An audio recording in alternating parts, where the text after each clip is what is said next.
paz do Senhor, meus irmãos. Eu sou o diácono Luciano Carrilho, professor e dirigente de EBD. Sou grato a Deus por mais essa oportunidade de poder colaborar com esses subsídios das lições da CPAD adulto. Estaremos trazendo um breve resumo de todos os pontos da lição número 7.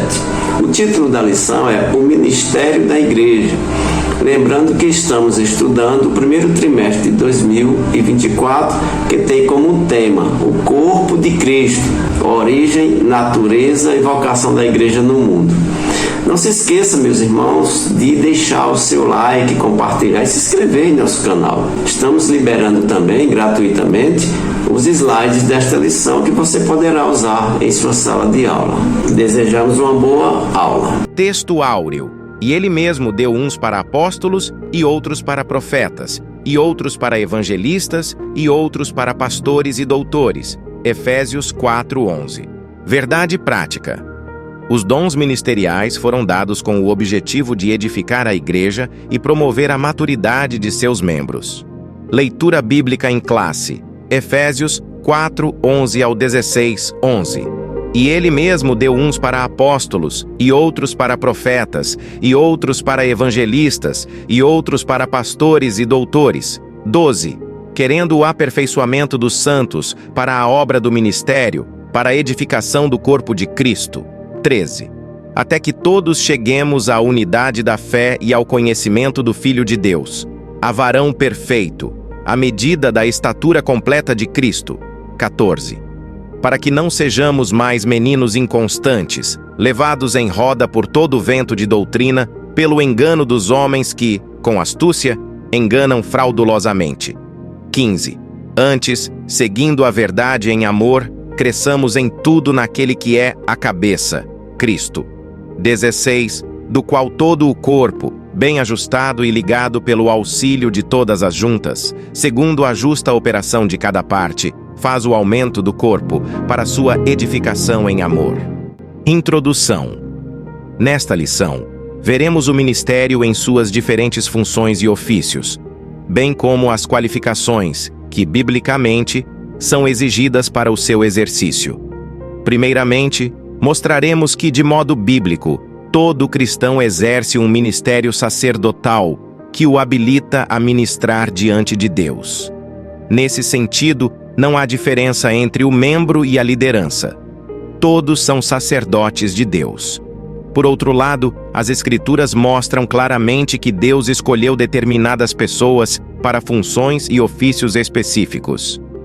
Esses ministros chamados por Deus têm a função de servir à Igreja de Cristo e trabalhar no aperfeiçoamento dos santos. Faremos agora uma abordagem nos 3 pontos principais da lição. Primeiro ponto da lição, o ministério sacerdotal de todo crente. Esse texto, meus irmãos, o ministério sacerdotal de todo crente, aborda um tema central na teologia cristã. A transição do sacerdócio exclusivo do Antigo Testamento para o sacerdócio universal dos crentes sobre a nova aliança, através de Jesus, este conceito não apenas ele ressalta a mudança de prática religiosa, mas também, meus irmãos, ele sublinha uma transformação fundamental na relação entre Deus e o seu povo. Na antiga aliança, na lei, o sacerdócio estava restrito à linhagem de Arão e à tribo de Levi, certo? Eles atuavam como intermediários entre Deus e o povo de Israel, oferecendo sacrifícios e cumprindo rituais cerimoniais para expiação dos pecados. Esse sistema apontava para a necessidade de um mediador entre Deus e o homem, devido à santidade inacessível de Deus e à natureza pecaminosa do homem. Com a vinda de Jesus, essa dinâmica mudou drasticamente. O que aconteceu? Jesus, sendo ao mesmo tempo sacerdote e sacrifício, cumpriu definitivamente as exigências da lei mosaica por meio do seu sacrifício na cruz do Calvário. Ao fazer isso, meus irmãos, ele removeu a barreira que separava Deus da humanidade, tornando-se o único mediador necessário para a salvação e redenção entre Deus e os homens, conforme 1 Timóteo, capítulo 2, versículo 5, que está escrito assim: Porque há um só Deus e um só mediador entre Deus e os homens, Jesus Cristo, o homem. Como resultado, o sacerdócio deixou de ser uma função exclusiva de uma linhagem ou um grupo específico e passou, a partir daí, a ser uma característica de todos os que creem em Jesus. O véu do templo se rasgou de alto a baixo e qualquer pessoa que aceita Jesus tem acesso direto ao trono da graça de Deus. Essa mudança é fundamental para a compreensão da identidade e vocação cristã. Sob a nova aliança, todos os crentes são chamados a ser sacerdotes. Uma doutrina que foi resgatada e enfatizada pela Reforma Protestante. Isso significa o que, meus irmãos? Que todos os cristãos têm o privilégio e a responsabilidade de se aproximar de Deus diretamente, de oferecer a Ele sacrifícios espirituais, de interceder pelos outros e de proclamar o Evangelho e viver em santidade e serviço como um ato de adoração. A doutrina do sacerdócio universal dos crentes é revolucionária porque democratiza o acesso a Deus, remove barreiras hierárquicas na prática da fé e também empodera cada cristão a viver uma vida de adoração e serviço diretamente a Deus.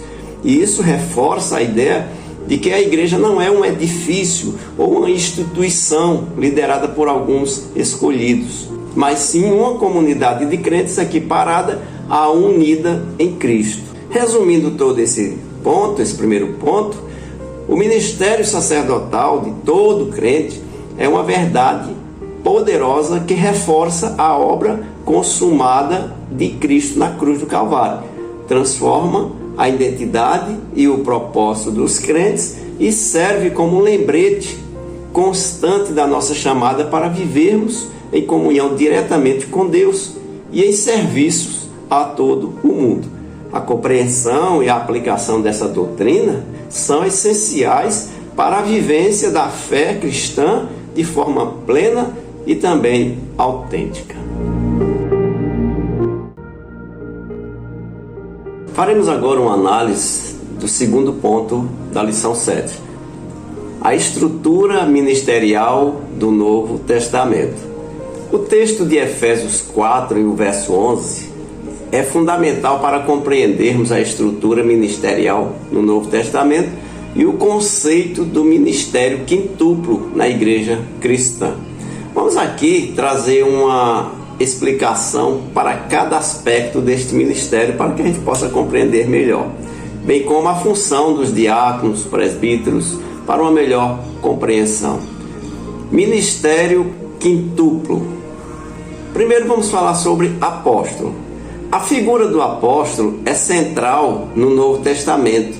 Eles eram enviados com uma missão específica, cumprindo requisitos como ter estado ao lado de Jesus, ser testemunha de sua ressurreição, ter visto o Senhor e operado sinais e maravilhas.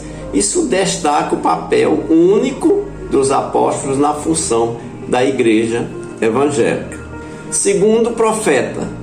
O profeta, no Novo Testamento, desempenhava um papel de porta-voz de Deus, trazendo exortação, consolo e revelações. Diferenciava-se do dom da profecia pelo chamado específico e função dentro da igreja, sublinhando a comunicação direta com o seu povo. Terceiro, evangelista. Os evangelistas são focados na proclamação do evangelho e na salvação de almas. Este ministério ele é crucial para a expansão da igreja e a disseminação da fé cristã. E quarto, pastores e mestres.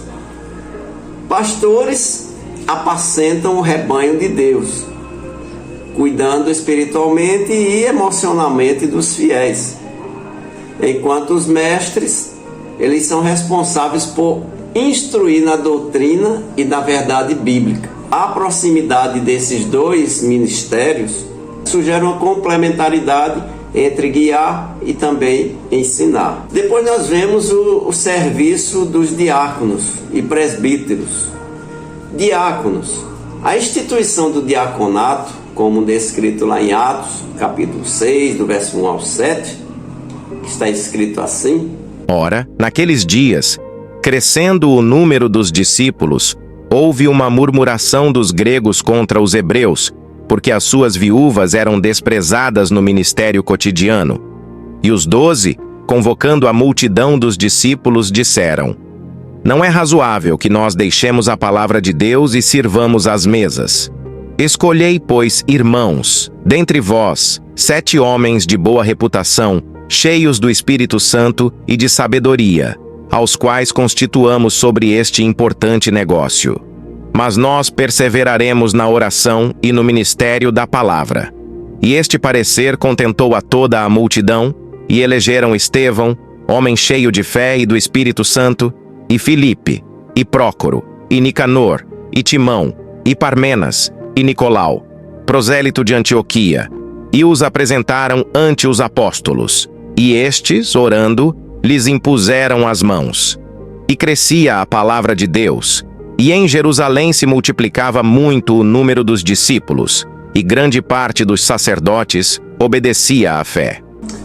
Focava no serviço à comunidade, especialmente nas necessidades sociais. O diácono, portanto, desempenha um papel vital no cuidado prático e no suporte da igreja, liberando os apóstolos e, por extensão, os líderes da igreja, para se dedicarem à oração e ao ministério da palavra. Ou seja, é um suporte, onde deixa mais livre os líderes para a oração, para a ministração da palavra, e enquanto os diáconos eles auxiliam diretamente os pastores. Presbíteros. Os presbíteros, ou também anciões, presidiam as congregações locais, exercendo supervisão, orientação e, em muitos casos, funções pastorais também. Este papel de presbítero ele é crucial para a governança e a manutenção da ortodoxia doutrinária e da ordem na vida da igreja. Ou seja, aqui mesmo na minha cidade tem muitos presbíteros com ação pastoral, ou seja, eles dirigem igrejas como se fossem um pastor. Eles auxiliam o pastor, mesmo sendo presbíteros, como se fossem pastores ali daquelas congregações. Para concluir esse tópico, a estrutura ministerial do Novo Testamento revela a sabedoria divina na organização da igreja, onde cada função tem um propósito específico na edificação do corpo de Cristo e na expansão do Evangelho. O ministério quintuplo, juntamente com os diáconos e presbíteros, forma uma base sólida para o crescimento espiritual, a comunhão e o serviço. Esse modelo não apenas atendeu às necessidades da igreja primitiva, mas continua a ser relevante para a igreja atual, incentivando os crentes a identificar e exercer seus dons e chamados para a glória de Deus. Analisaremos agora o último ponto da lição, as qualificações para o ministério. A palavra de Deus destaca a importância das qualificações para aqueles que desejam servir no ministério dentro da Igreja de Cristo. Com base nas orientações dadas pelo apóstolo Paulo nas suas cartas pastorais, especificamente em 1 Timóteo 3, do versículo 1 ao 15, e também Tito, do capítulo 1, do versículo 5 ao verso 9. Essas qualificações são divididas em duas categorias principais, que são elas, morais e sociais. Vamos conhecer cada uma delas e fazer uma breve análise. Qualificações de natureza moral. As qualificações, meus irmãos, de natureza morais enfatizam o caráter interno do indivíduo e sua conduta pessoal. Entre elas, o não apego ao dinheiro é ressaltado.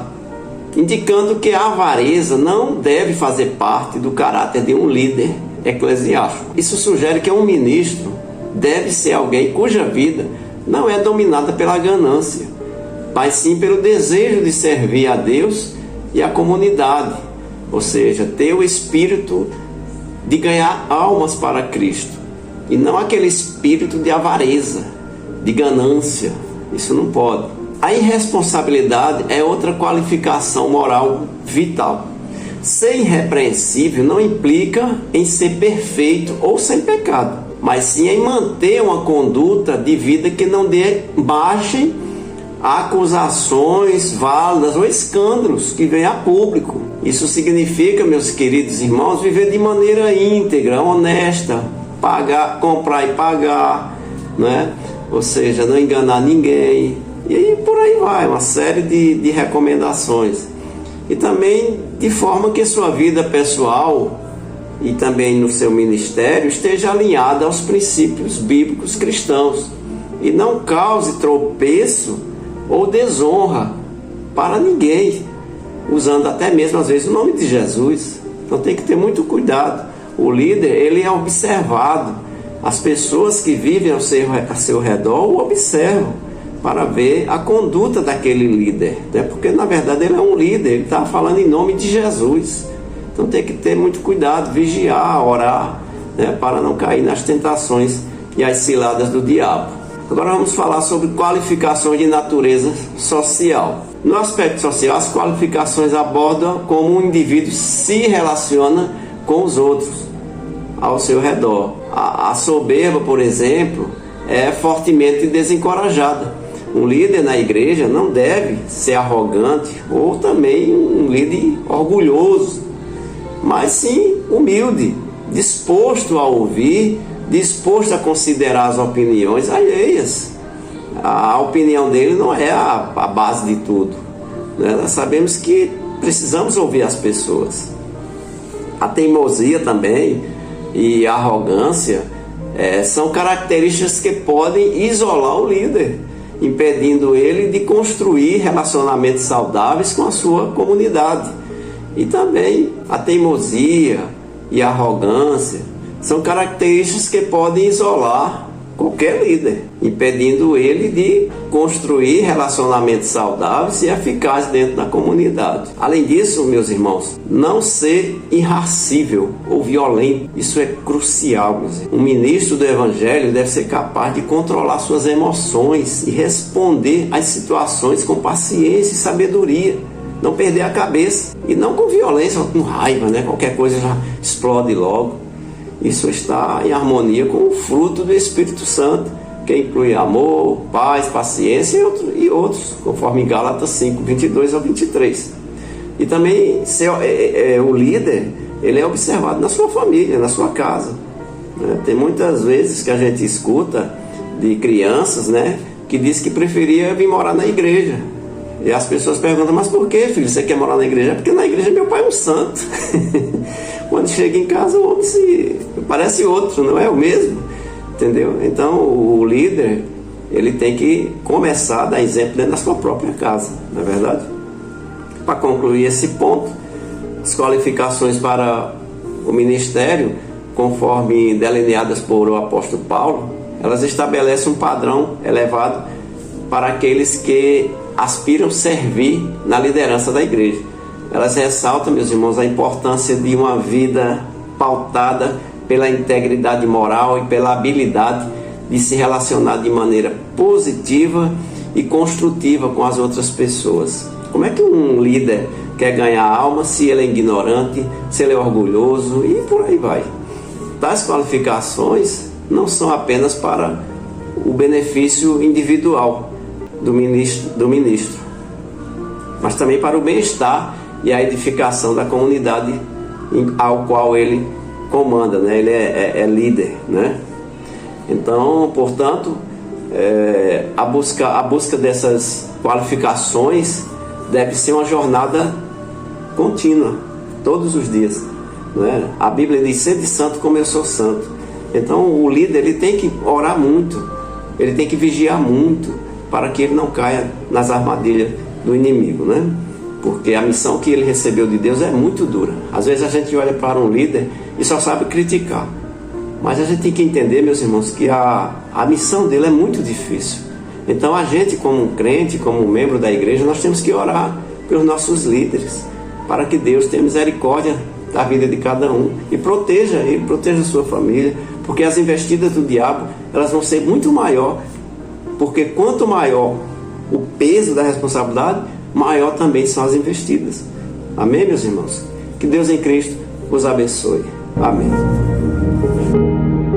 Conclusão. Nesta lição, vimos o ministério sob diferentes aspectos. Vimos que a doutrina do sacerdócio universal dos crentes é inteiramente bíblica. Todo crente tem o privilégio de apresentar a si mesmo e a outros diante de Deus, sem a necessidade de mediadores terrenos. Vimos também que Deus pôs na igreja alguns para o exercício de determinadas funções específicas. Esses ministérios devem ser vistos como dons de Deus à igreja. A multiforme sabedoria de Deus encarregou a cada crente com qualificações específicas para o exercício de dons ministeriais e espirituais específicos. Cabe ao crente buscar o discernimento para identificar a natureza do seu chamado espiritual. Chegamos ao final de mais uma lição. Se foi bênção para você, não se esqueça de deixar seu like, compartilhar e se inscrever no canal. EBD Inteligência Artificial a serviço do Reino de Deus. Fiquem todos com a paz do Senhor Jesus.